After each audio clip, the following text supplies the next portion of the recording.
Halo,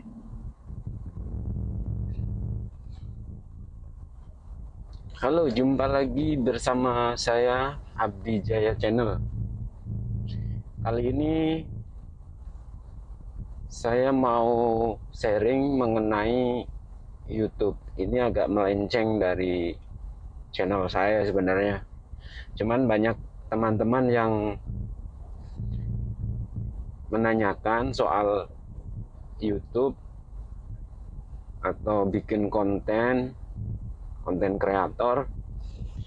Kali ini saya mau menjelaskan yang pertama, jika kita ingin membuat konten YouTube, harusnya yang paling utama adalah yang pertama kita harus menyiapkan temanya dulu ya. Tema konten kita harus kita pikirkan matang-matang, kita mau bikin konten apa. Hindari kita membuat konten campuran. Itu akan lebih lama di algoritma YouTube-nya, nanti akan lama mendeteksi judul atau tagar yang kita buat, itu lebih lama. Biasakan kita bikin konten dalam satu channel, satu tema. Konten saya ini tentang otomotif sebenarnya, atau trik atau tutorial tentang otomotif. Cuman kali ini saya mau sharing aja, sekedar sharing. Untuk bikin konten, saya rekomendasikan bikin konten itu tentang tutorial atau sharing ya. Itu banyak dicari orang. Contohnya channel saya ini Abdi Jaya Channel, tutorial atau trik tentang otomotif, tentang mobil Xenia ya khususnya. Jadi lebih spesifik, itu lebih bagus. Itu banyak dicari, dan keywordnya juga kita harus menyesuaikan. Tutorial contohnya nih, cara nyetir mobil di jalan sempit misalnya, dan itu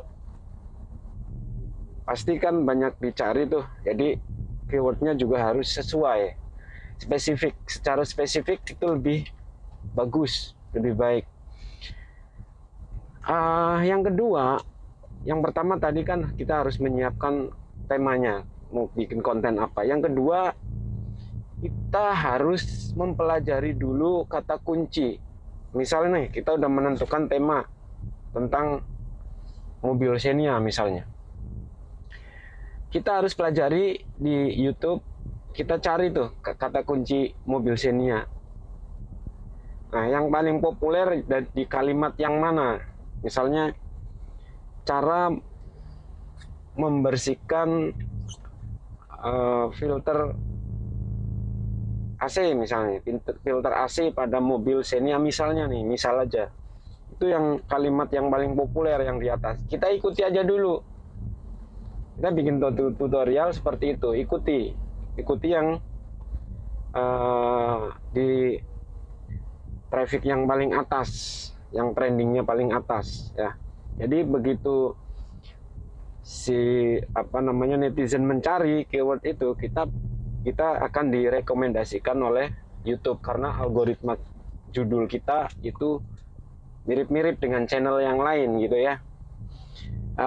Itu yang kedua. Yang ketiga, kita bikin kualitas videonya yang menarik, yang bagus ya, kualitas HD. Jadi ini akan mempengaruhi si penonton akan membuka video kita, akan klik video kita. Yang keempat, kita tentukan atau kita membuat thumbnail video itu yang menarik ya, tapi harus sesuai dengan video yang kita buat. Jangan thumbnailnya beda, isi videonya beda, itu jangan, nggak boleh. Itu sama aja penipuan namanya. Yang kelima, kita harus tentukan judul.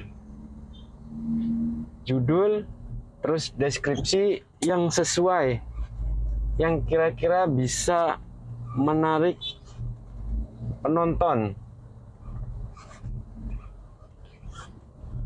Bikin judul yang bagus, yang kira-kira penonton akan tertarik dengan konten kita. Tapi jangan judulnya lain, isinya lain. Ini nggak boleh ya, tidak boleh, sama sekali tidak boleh. Dan YouTube akan mendeteksi judul lain, isinya lain. Ini YouTube bisa nanti melacak tim peninjau kita. Kalau video kita mau dimonetisasi, kita akan kesulitan untuk di approve ya. Yang keenam, kita harus konsisten mengupload video kita. Jangan seminggu upload, seminggu sekali upload, kemudian berikutnya sebulan baru upload lagi. Ini akan sulit ya. Jadi traffic kita akan sulit. Traffic itu banyak sekali dari rekomendasi, dari eksternal, kemudian dari penjelajahan YouTube dan lain sebagainya, banyak. Itu yang keenam ya. Yang ketujuh, hindari kita sub for sub atau saling sub ya, saling subscribe. Itu hindari cara-cara seperti itu. Karena subscriber yang aktif itu yang YouTube yang akan mendeteksi. Subscriber yang aktif sama yang nggak aktif itu YouTube akan tahu, bisa mendeteksi. Kalau subscriber yang nggak aktif atau saling sub itu biasanya akan gagal ketika kita melakukan monetisasi nanti, pada kesulitan untuk persyaratannya. Itu aja yang bisa saya sampaikan teman-teman. Nanti saya lanjut lagi apabila ada pertanyaan dari teman-teman. Saya akan sharing di channel ini juga. Rekomendasi dari saya, bikin konten tutorial, entah itu tutorial otomotif, tutorial teknik lainnya, dan tutorial mungkin memasak atau tutorial apapun itu. Yang penting cara ya, yang hubungannya dengan cara sharing. Jadi memberikan wawasan kepada orang lain itu akan cepat penontonnya atau viewernya akan lebih cepat daripada konten-konten yang misalnya konten traveling dan lain-lain. Itu menurut saya lebih cepat yang tutorial, karena kita memberikan informasi atau memberikan ilmu kepada orang lain, jadi banyak dicari. Itu aja ya dari saya teman-teman. Mohon maaf apabila ada kesalahan dalam penyampaian kali ini. Assalamualaikum warahmatullahi wabarakatuh.